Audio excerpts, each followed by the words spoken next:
সবাই বসে পড়ুন, শুনতে পাচ্ছেন? My Recharge Ayurveda morning, My Recharge Ayurveda morning. You are the creator of your own destiny. Swamiji বলেছেন, স্বামীজির জন্য একটা জোরদার ক্লাপিং করুন।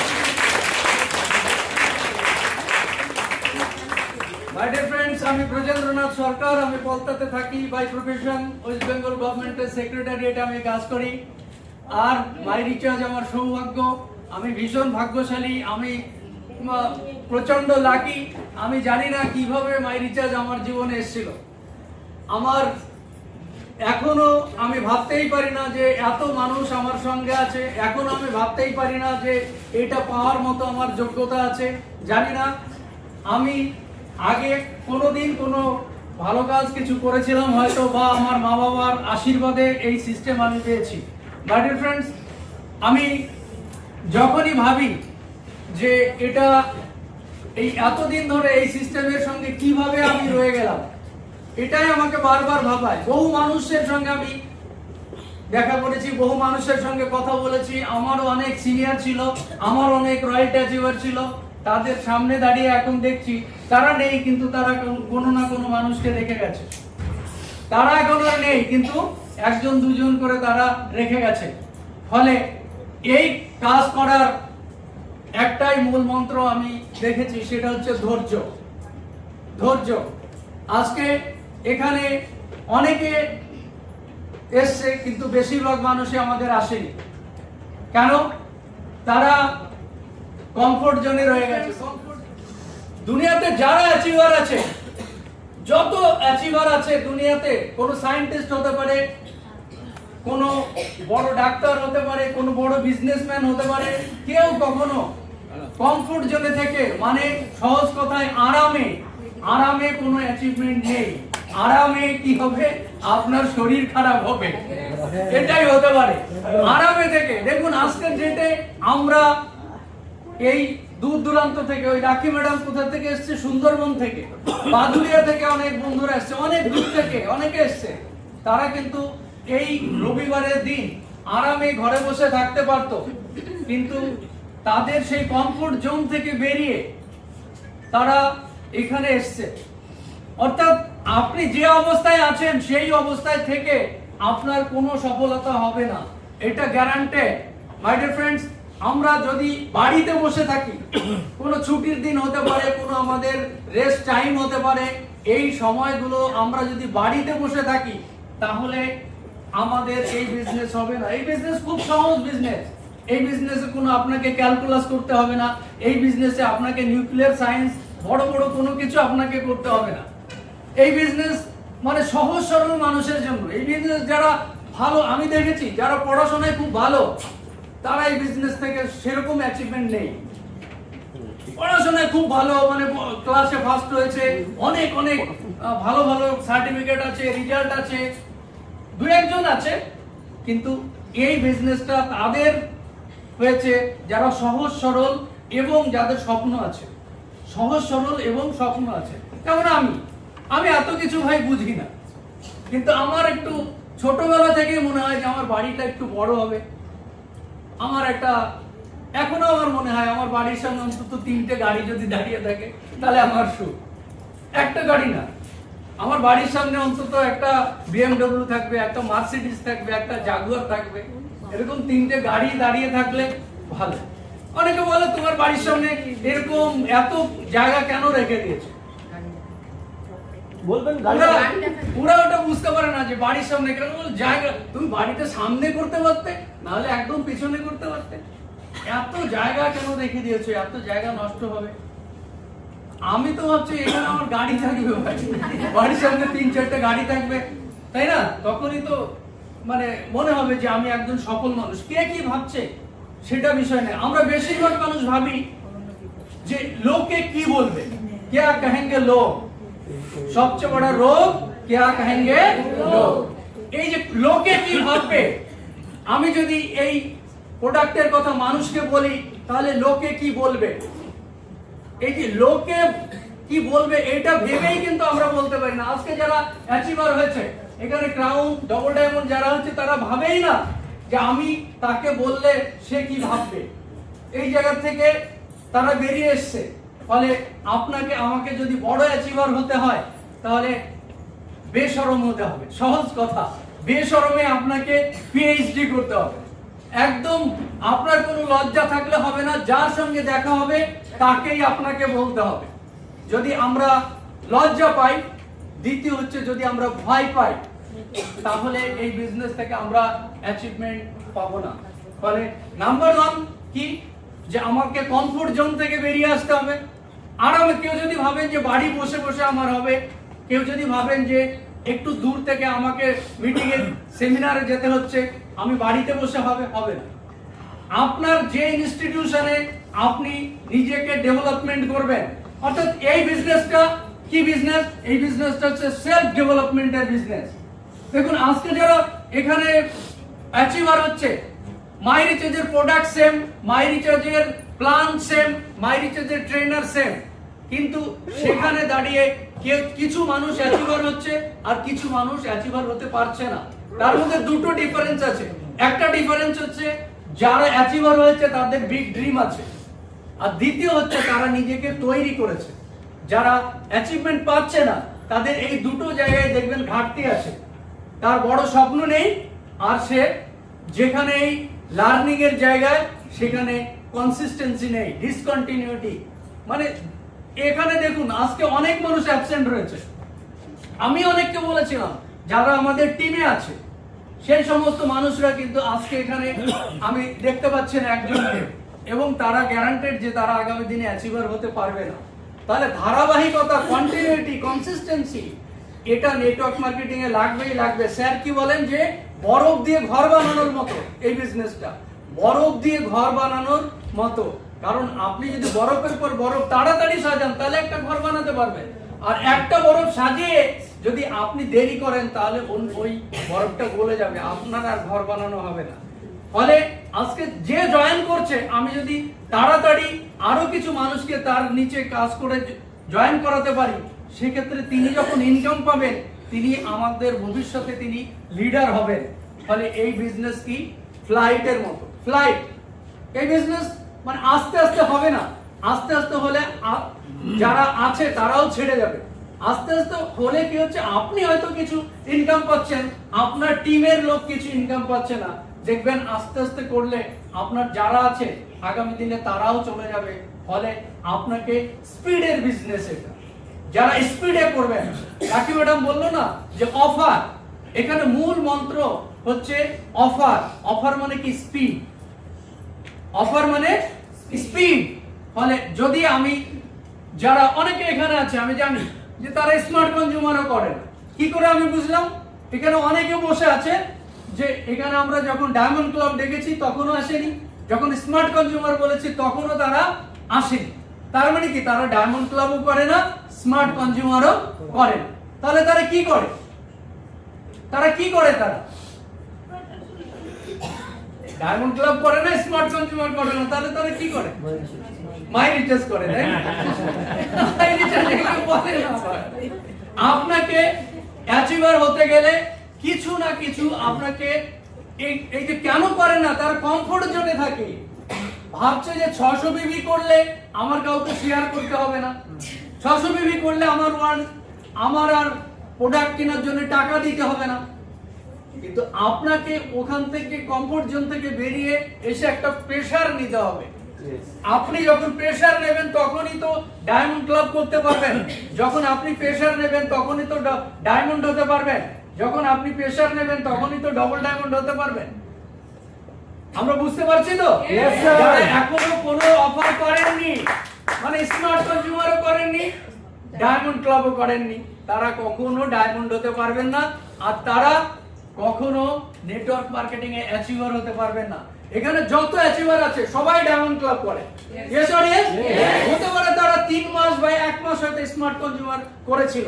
সেই জায়গা থেকে আমাদের যারা স্মার্ট কনজিউমার করছেন, আমি বলবো আপনি যদি লিডারশিপে আসতে চান, আপনি যদি এখানে রয়্যালটি অ্যাচিভার হতে চান, তাহলে স্মার্ট কনজিউমার থেকে আপনি ডায়মন্ড ক্লাবে কনভার্ট করুন এই মাসে নিজেকে ডায়মন্ড ক্লাবে কনভার্ট করুন। কারণ আপনি ডায়মন্ড ক্লাবে কনভার্ট হলে আপনার টিমে মাত্র 5 জন ডায়মন্ড ক্লাব করলে আপনার 10 তারিখের মধ্যে আপনার সিলভার রয়্যালটি মেইনটেইন হবে। আপনি নিজে সিলভার, আপনি নিজে স্মার্ট কনজিউমার করছেন, এই জন্য অন্যকে ডায়মন্ড ক্লাব বলতেই পারছেন না। ইয়েস স্যার, এই জন্য আপনি 2 বছর 3 বছর থেকে যাবেন, আপনার আর রয়্যালটি মেইনটেইন হবে না। আপনি নিজে যদি সিলভার না হন তাহলে আপনি আগামী দিনে ডায়মন্ড ক্রাউন হওয়ার কথা ভাবছেন কি করে? আগে আপনি সিলভার হবেন, তারপরে আপনার ডাউনে সিলভার কেউ হবে, তারপরে তো র‍্যাঙ্ক চেঞ্জ হবে। ফলে আপনি প্রথম কন্ডিশন হচ্ছে যারা ডায়মন্ড ক্লাব করে তারাই এখানে রয়্যালটি অ্যাচিভার হয়, যারা স্মার্ট কনজিউমার করে তারা কনজিউমার জাস্ট। আর যারা এই দুটো কিছুই করে না তারা মাই রিচার্জই করে। তারা ভেবে রাখুন শুধু আপনি ঝুলে আছেন, এবং আপনার সময় নষ্ট হচ্ছে। আপনি যেহেতু করছেন 3-4 বছর হয়ে যাবে, তারপরে দেখবেন না আপনার ওয়ালেটে কোনো ইনকাম গেছে, না আপনি কোনো অ্যাচিভার হতে পারছেন। একসময় মাই রিচার্জ আপনার কাছে পুরো পয়জনাস হয়ে যাবে। আপনার মনে হবে যে 3-4 বছর আমি সময় নষ্ট করেছি, কিন্তু আপনি ভেবে দেখুন সময় মাই রিচার্জ আপনাকে নষ্ট করায়নি, সময় নষ্ট করেছেন আপনি নিজে। My dear friends, first priority, জীবনে অনেক কাজ রয়েছে, অনেক কাজ আপনার রয়েছে। আপনার ছেলে মেয়ের পড়াশোনা রয়েছে, আপনার ফ্যামিলির আরো অনেক কাজ রয়েছে, আপনার চাকরি থাকতে পারে আমার মতো। এই সমস্ত কিছুর মধ্যে দিয়ে যাকে আপনি গুরুত্ব দেবেন সে আপনাকে গুরুত্ব দেবে। যদি আপনি মাই রিচার্জকে গুরুত্ব দেন মনে মনে, তাহলে মাই রিচার্জ আপনাকে গুরুত্ব দেবে। আমরা ভাবছি যে অন্য সমস্ত কাজ শেষ হয়ে যাওয়ার পর যদি সময় থাকে তাহলে মাই রিচার্জে আমি সময় দেব, তার জীবনে অ্যাচিভমেন্ট হবে না। 3 বছর 4 বছর 5 বছর 7 বছর হয়ে যাবে, আপনি দেখবেন সিলভার মেইনটেইন হবে না। ফলে কিছুদিন আপনি ফার্স্ট প্রায়োরিটি দিন মাই রিচার্জকে, ভুলে যান কিছুদিন আপনার অন্য কাজ, ভুলে যান আপনার ফ্যামিলিতে অন্য কাজ ডিস্টার্ব হচ্ছে, সব ভুলে যান। আপনি অন্ততপক্ষে 4 জন 5 জন 6 জনকে অ্যাচিভার তৈরি করুন, তারপর দেখবেন অটোমেটিক চলবে। এই বিজনেস তো অটোমেটিক চলার বিজনেস। এখানে যারা যারা বসে আছে, আমি কেউ আমার রিলেটিভ, কেউ আমার এখানে পূর্ব পরিচিত নয়, এখন সিস্টেমে এসে পরিচিত হয়েছে। তার মানে কি? কিন্তু এই সিস্টেমে যখন আমি শুরু করি সে সময় তো আমি অফিস থেকে ফিরে কোনোদিন বাড়ি থাকতাম না। এরকমও দিন আমার কাছে যে আমি লাস্ট ট্রেন ধরেছি শিয়ালদাহ থেকে, এরকম একদিন হয়েছে যে লাস্ট ট্রেন আমি দেখলাম যে পেছন থেকে দেখলাম যে লাস্ট ট্রেনটা বেরিয়ে গেল। আমি সারা রাত শিয়ালদাহতে বসেছিলাম এবং ফার্স্ট ট্রেনে কৃষ্ণনগর লোকাল 3:30টায় আমি বাড়ি গেলাম। 3:30টায় ট্রেন ধরে আমি পলতা গিয়ে নামলাম, দেখলাম সব, তখন তার কোনো গ্যারেজ ফ্যারেজ সব বন্ধ, সাইকেল ছিল, পলতা থেকে বাড়িতে হেঁটে গেলাম, সকাল হয়ে গেল। তো এরকম করে প্রায়োরিটি দিতে হয়েছে। মর্নিং ওয়াক হয়ে গেছে, এটা ঠিক। ওই জন্যই এই ফিগারটাও ধরে রেখেছেন, ওই হাঁটার পরে ফিগার তো 100 বছর পর্যন্ত, আমি তো 120 বছর বাঁচবো, এটা একদম ডায়েরিতে লেখা আছে। একদম স্যার, একদম। যখন আমি 94 এ মাধ্যমিক, তখন আমার যে ওয়েট ছিল এখনো সেই একই ওয়েট আছে। আর 120 বছরও তাই থাকবে স্যার। আমার ওই একই ওয়েট আছে, কোনো ওয়েট বাড়েনি, কোনো ওয়েট কমেনি, ফলে একই ওয়েট আছে, এটা নিয়ে কোনো সন্দেহ নেই। আর আমি কখনো মানে পেশিবহুল বিশাল পাওয়ারফুল কোনোদিনও ছিলাম না, আর আগেও যেরকম ছিলাম এখনো ঠিক সেরকম। তো মাই ডিয়ার ফ্রেন্ডস, অনেকের এখানে শিক্ষিত মানুষরা আছে, আমি বলবো যে আপনি ভুলে যান, আপনার আগের দিনে কি শিক্ষা ছিল, কোথায় কি এডুকেশন ছিল, কোন কোম্পানিতে আপনি কাজ করেছিলেন, সেটা যদি আপনি মনে রাখেন তাহলে এই কাজ করতে পারবেন না। মাই রিচার্জের মতো, অন্য কোনো কোম্পানির মতো মাই রিচার্জ নয়, অন্য কোনো চাকরির মতো মাই রিচার্জ নয়, ট্রেডিশনাল বিজনেসের মতো মাই রিচার্জ নয়। ফলে যদি আমাদের কারো ইগো থাকে, অর্থাৎ ইভিল গোয়িং অন, অর্থাৎ আমাদের ভিতরে যদি ইগো থাকে, তাহলে এই বিজনেসটা হবে না। অনেক বন্ধু আসবে, সে আপনাকে অনেক রকম ক্রিটিসাইজ করবে, অনেক রকম। আমার বন্ধুরা, আমার এত বড় টিম আছে, কিন্তু যারা এখানে আসে না তারা তো আমাকে জানে না, তারা আমাকে জানে না। এখনো তারা জিজ্ঞাসা করে যায়, তুই কি এখনো সেই তেল সাবান শ্যাম্পু বিক্রি করিস? তারা এখনো বলে যায়, হ্যাঁ আমি বিক্রি করি। আমি বলি, সরাসরি বলি, হ্যাঁ আমি বিক্রি করি, তুই একদিন গিয়ে দেখতে পারিস যে আমার বিজনেস কেমন চলছে। ফলে আপনাকে প্রতিনিয়ত ঘুচা খেতে হবে, আপনাকে প্রতিনিয়ত আপনাকে ইগো হার্ট হবে, কিন্তু আপনি কোনো সময় নিজে নেবেন না ওই ইগো। আপনি শুধু ভাববেন যে আমি যে কাজটা করছি সেই কাজটা আম্বানিরা করে, আমি যে কাজটা করছি সেই কাজটা বিল গেটস করে, সেই কাজটা টাটারা করে। আপনি এটা ভাববেন। দুনিয়াতে যত বিজনেস আছে তার সবচেয়ে বড় বিজনেস হচ্ছে টিম বিল্ডিং করার বিজনেস। টিম, আমি এই একটা জিনিসই বুঝেছি যে যত পাওয়ারফুল মানুষ আছে আর যত ধনী মানুষ আছে তাদের সবার টিম আছে, তার আমাকে একটা টিম বানাতে হবে, আমি আর কিছু বুঝি।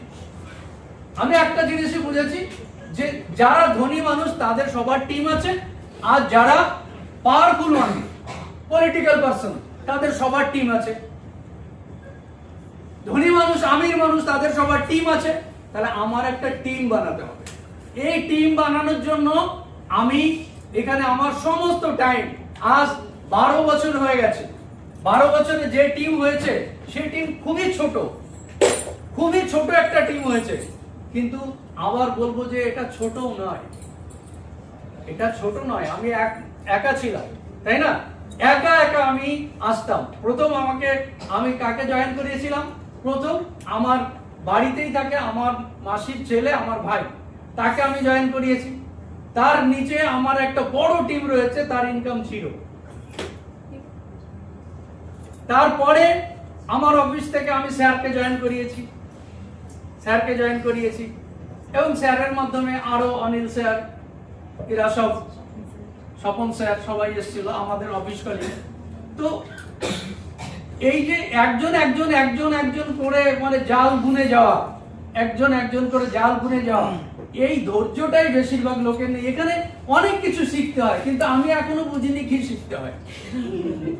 আমি এখনো বুঝিনি। আমি একটা জিনিসে বুঝেছি যে এই কাজ করতে গেলে মাথাটা ঠান্ডা রাখতে হয়। কেউ কিছু বললে বলুক না, সঙ্গে সঙ্গেই যদি আমি রিয়েক্ট করি তাহলে এই ব্যবসা করা খুব মুশকিল। টিম হলেও ভেঙে যাবে, কারণ টিম আপনার ভালোবাসায় থাকবে। আপনি স্বপ্ন দেখে জয়েন করাবেন, তারপর তাকে যদি আপনি কোন রকম একটুখানি বাজে শব্দ বলেন, সে আপনাকে ছেড়ে চলে যায়। টিমটাকে অনেকে বলে যে টিম কি করে ধরে রাখবো, এটা আমাকে অনেকে প্রশ্ন করে। তাহলে টিম ধরে রাখেন, তো আমি তো কখনো ভাবিনি যে আমাকে টিম ধরে রাখতে হবে।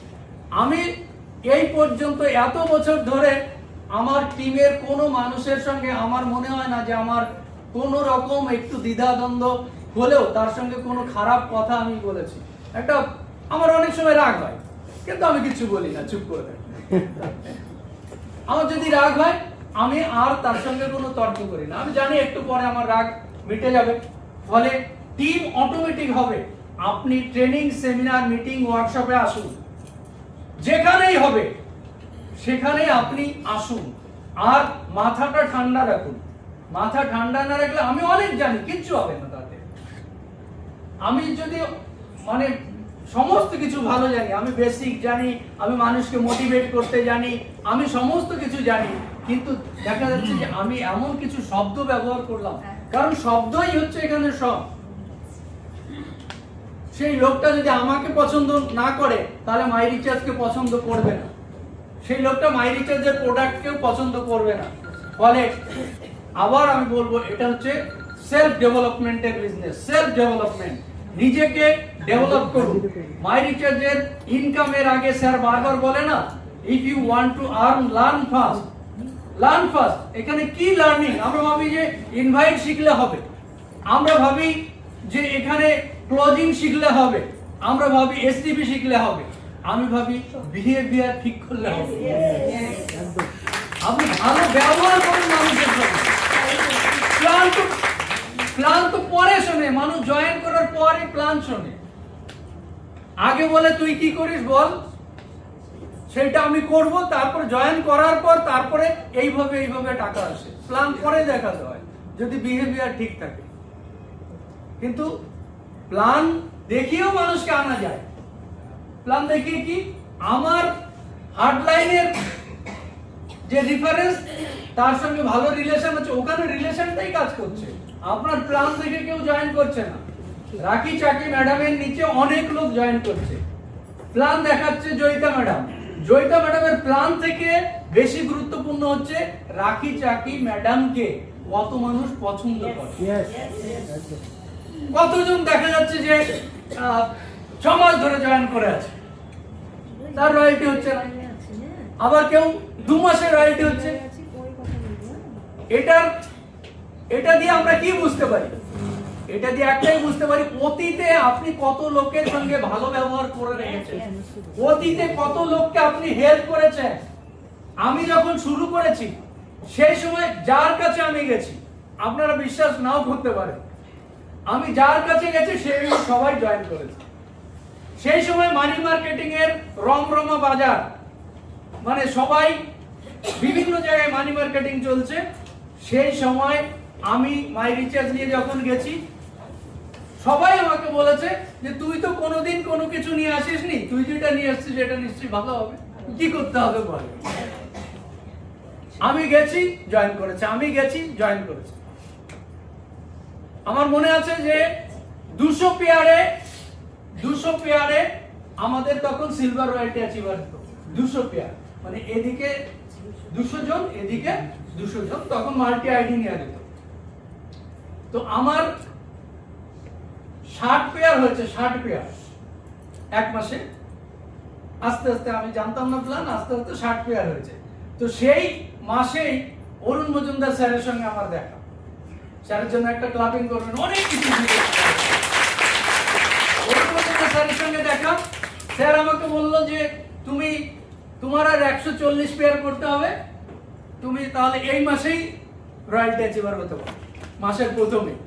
তো ওই মাসে আমি 140 পেয়ার করে, 140 পেয়ার আরো করে 200 পেয়ার করে আমি ওই মাসে রয়্যালটি অ্যাচিভ করি। তো সেই সময় যে টাইম আমি দিয়েছি সেই সময় শুরুতে, সেখান থেকে টিম একবার ফ্লো চলে আসছে, এখন কিন্তু অটোমেটিক চলছে। মাই ডিয়ার ফ্রেন্ড, শুরুর সময় মনে করুন একটা বাইক আপনি ঘরে রেখে দিয়েছেন, আপনি স্টার্ট দেন না অনেক দিন ধরে, এবার আপনি স্টার্ট দিন। তার যে ল অফ ইনার্শিয়া, সে যে অনেক দিন পড়ে আছে, তাকে অনেকবার কিক করলেও স্টার্ট না হতে পারে, তাই না? একটা জাড্যতা থাকে। তো সেরকম আপনি যে এখন শুরু করেছেন বা আপনি শুরু করে অনেক দিন কাজ করেননি, এই জায়গায় আপনাকে প্রচুর পরিশ্রম করতে হবে, প্রচুর পরিশ্রম করতে হবে। তারপর এক সময় কি হবে, এক সময় অটোমেটিক চলবে। যেমন ঈগল পাখির যখন 40 বছর বয়স হয়, সেই সময় তার কি হয়? ঈগল পাখির 40 বছর বয়স হলে তার ঠোঁট অনেক বড় হয়ে যায়, তার নখগুলো অনেক বড় হয়ে যায়, পাখাগুলো অনেক বড় হয়ে যায়, তখন সে খেতে পারে না, উঠতে পারে না, অনেক রকম সমস্যা। তাকে নতুন করে বাঁচার জন্য সে কি করে? নতুন করে বাঁচার জন্য ওই পাহাড়ের উপর চলে যায়।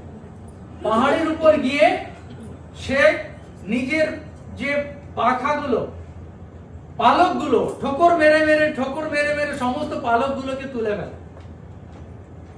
রিভার আর কি করে, যে তার যে নখগুলো আছে ওইগুলো পাহাড়ের সঙ্গে মেরে ভেঙে ফেলে।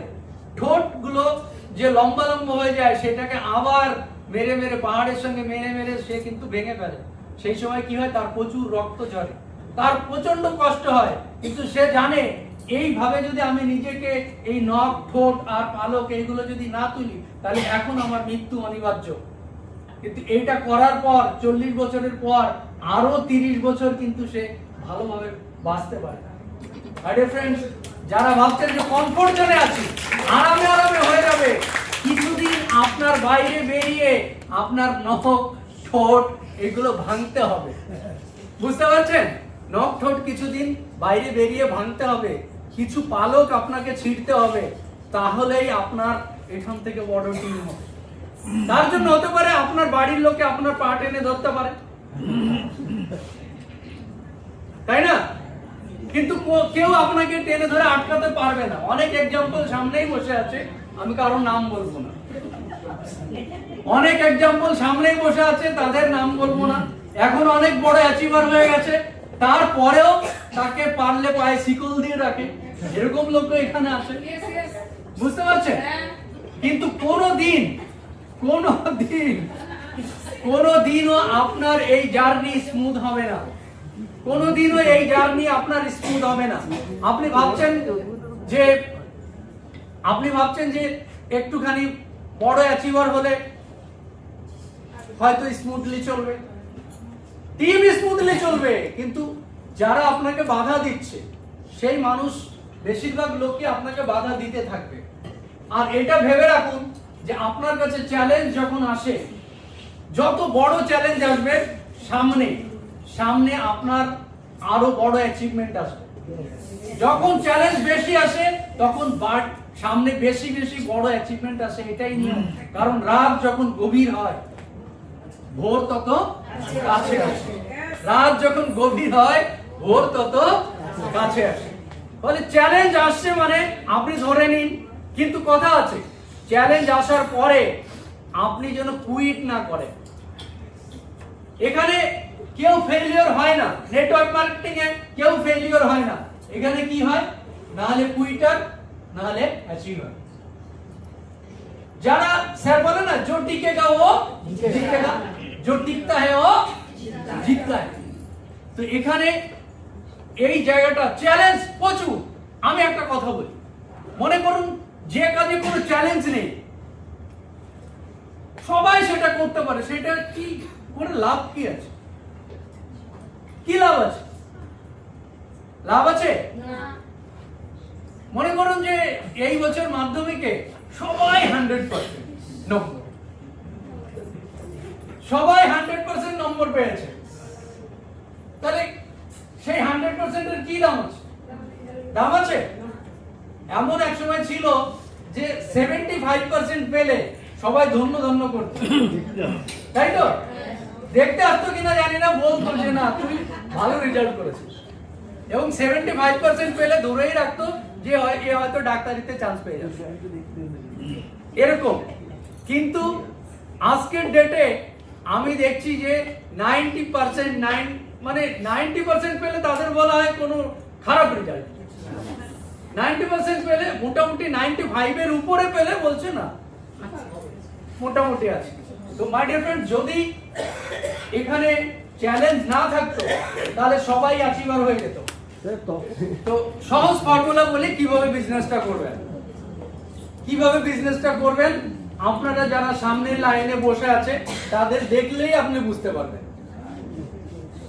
সামনের লাইনে যারা বসে আছে, মনে করুন রাকি চৌধুরী ম্যাম, এখানে আমাদের শিবানী ভট্টাচার্য ম্যাম, এরকম বিনাশানি প্র্যাকটিস করছে। দেখুন কিরকম করে তাকিয়ে আছে, কি প্র্যাকটিস করছে, মানে মুখে সবসময় হাসি লেগে থাকে।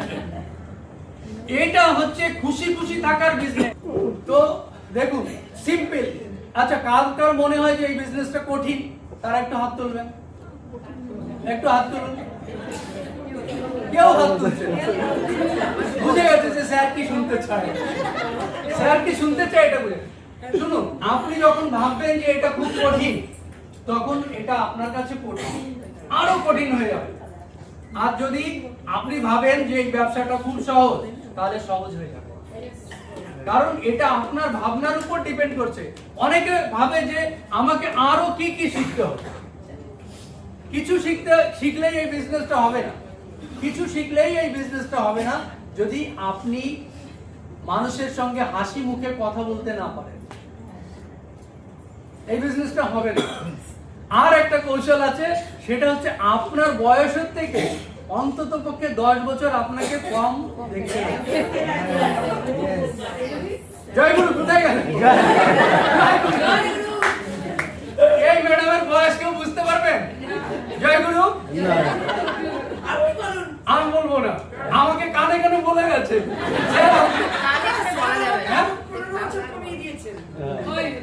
আমাকে আমাকে বলেছে স্যার বলুন তো আমার বয়স কত, আমি বলেছি 50 হবে।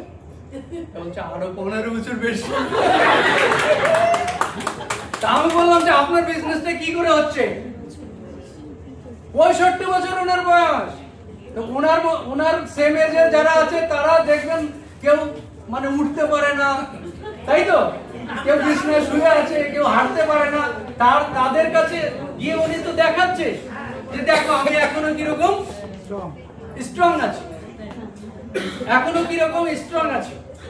ফলে এই যে আপনার বয়সের থেকে আপনাকে অনেক কম বয়স লাগে, এটা দেখেই মানুষ আপনাকে জিজ্ঞাসা করবে যে তুমি কি করো।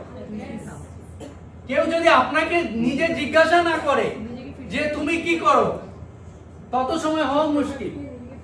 এই জন্য সবার উপর যে কাজটা করতে হবে, নিজের উপর নিজেকে যত্ন করা। বাইরে পরে করুন, আজকে গিয়ে বাড়িতে গিয়ে আপনি সঠিক টাইমে ঘুমোতে যাবেন। হ্যাঁ, যাদের দূরে বাড়ি আছে মানে তার চলে যায়, আর যাদের মনে হচ্ছে যে ট্রেনে যাবো কাছে কাছে, না অসুবিধা হবে না, নদী পার হতে হবে এগুলো। আমরা আর একটু সময় থাকলে অসুবিধা নাই তো? অসুবিধা নাই তো? না, নাটক বেশি জোরে হচ্ছে।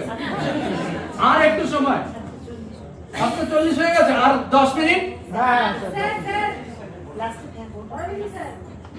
5 মিনিট। টাইম স্যার এর থেকে কমাতে পারবো না। যাই হোক, কে কি ভাবে আমাকে নিয়ে কি ভাবে এটা আমি কোনো সময় ভাবিনি। মানে শুরু থেকেই যখন আমি ব্যবসাটা শুরু করি, আমি সবসময় ভাবতাম যে আমি ভালো প্ল্যান দেখাই, নিজে আমি ভালো প্ল্যান দেখাই। এটা আমি নিজেকে কনভিন্স করেছি আগে যে আমি ভালো প্ল্যান দেখাতে পারি। এখনো আমি যখন বক্তব্য রাখতে আসি, কে কি শোনে না শোনে জানি আমি জানি না, আমি ভাবি আমি ভালো বলি, ঠিক আমি ভালো বলি। এই যে কনফিডেন্স, এটা বলে আমি শেষ করব। আমি যখন নিজে ভাবি যে আমি ভালো বলতে পারি স্টেজে দাঁড়িয়ে, আমি যখন নিজে ভাবতে পারি যে আমি ভালো প্ল্যান দেখাতে পারি, তখন আমার কনফিডেন্স থাকে এবং আমার ভলিউম তখন হাই থাকে। আমি মাইক ধরে বললে অনেক মানুষ তখন অ্যাটেনটিভলি শুনতে পারে। এই জন্য নিজেকে কখনো মানে ছোট করবেন না। আমি পারি না, আমি জানি না, আপনি যা জানেন সেটাই যথেষ্ট। কিন্তু নিজেকে আগে বলুন যে আমি এই কাজটা ভালো পারি, কিন্তু আরো আমি ভালো করব। প্র্যাকটিস করে করে আরো সামনের দিকে আরো ভালো আপনি প্রেজেন্টেশন দিতে পারবেন। সেই জন্য যে অবস্থায় আছে তার থেকে আরো নিজেকে ডেভেলপ করার জন্য বারবার মিটিং সেমিনারে আসুন। সিনিয়রের সঙ্গে সবচেয়ে ভালো রিলেশন রাখুন। সিনিয়র যতবার ফোন করে তার থেকে আপনি একটু বেশি ফোন করুন। ফোন করে যখনই প্রোগ্রামে যাচ্ছেন, এখনো সুমন স্যার কোনো প্রোগ্রামে গেলে আমাকে ফোন করে যে স্যার এরকম একটা প্রসপেক্টের কাছে যাচ্ছি, তাকে কিভাবে শুরু করা যায়। এখনো মানে আমি গর্ব করি, এখনো আমি এখানে বসে থাকলে স্যার যখন বক্তব্য রাখতে আসে, স্যারও আমাকে দু একবার বলো তো কি বলবো। তো এটা এখনো কিন্তু এগুলো, এবং স্যারের কাছেও আমি জিজ্ঞাসা করি স্যার কি বলা যায় আজকে ডেটে। তো সিনিয়র থেকে আপনি গাইডলাইন নিন। সিনিয়র একদিন হলো আপনার আগে এসছে এবং বিজনেস খুবই সহজ বিজনেস, সহজ সরল ভাবে করুন। কেউ যদি আপনার যে মত, সেই মতের বিরুদ্ধে কোনো কথা বলে, সঙ্গে সঙ্গে রেগে যাবেন না, সঙ্গে সঙ্গে রিয়েক্ট করবেন না। কারণ কে জানে যে ওর মাধ্যমেই, ওই মানুষটার মাধ্যমেই এত বড় একটা টিম। আমি যদি স্যারের সঙ্গে অনেক কথাই অমিল হয়, স্যারের সঙ্গে যদি আমি শুরুতে আমি মত বিরোধ করতাম বা কোনোভাবে রিলেশন নষ্ট করতাম, তাহলে স্যারের মাধ্যমে এত বড় টিম আমার হতো। এই যে 12 বছর ধরে আমার ফ্যামিলির লোকের সঙ্গে যা রিলেশন, আমার ভাই বা অন্যরা, তার থেকে বেশি রিলেশন আমার স্যারের সঙ্গে। এত বছর একসঙ্গে কাজ করা, একসঙ্গে টিকে থাকা, এটাই হচ্ছে সবচেয়ে বড় অ্যাসেট। মাই ডিয়ার ফ্রেন্ডস, সবার সঙ্গে ভালো রিলেশন রাখুন। মাই রিচার্জকে বিশ্বাস করুন, নিজেকে বিশ্বাস করুন। তাহলে আর মিটিং সেমিনারে আসুন, সেমিনার প্রত্যেক দিন আসুন হবে। আর একটা কথা বলে শেষ করছি, আমাদের এই মাসে এমডি স্যারের সঙ্গে ওয়েবিনার আছে, ভীষণ গুরুত্বপূর্ণ কথা। এই ওয়েবিনারটাই কেউ মিস করবেন না। কারণ স্যার আমাকে বলেই দিয়েছে যে গত মাসে যা লোক হয়েছে তার ডবল যদি না হয় তাহলে পরের মাস থেকে আর আমরা টাইম পাবো না। এখানে যারা আছেন সবাই ওয়েবিনারে থাকবেন? সবাই থাকবেন? আর টিমে যারা আছে সবাইকে জয়েন করাবেন? আমি ইন্ডিভিজুয়ালি সমস্ত রয়্যালটি অ্যাচিভারদের জানাবো, ফোন করব, কিন্তু এখান থেকে মেসেজ দিলাম যে এই ওয়েবিনারটা আমাদের জন্য খুবই গুরুত্বপূর্ণ, একজন রয়্যালটি অ্যাচিভার জন্য মিস না করে। স্যার আমাকে বলেছে যে 200 জন গুরুত্বপূর্ণ নয়, আপনার অনেক রয়্যালটি অ্যাচিভাররাই জয়েন করে না, এবং সবাই জয়েন করুন আর ভিডিও অন করে জয়েন করুন যাতে পরের মাসে আবার এমডি স্যারের ডেট আমরা পাই। ঠিক আছে, স্যার কিছু বলবে? Thank you very much.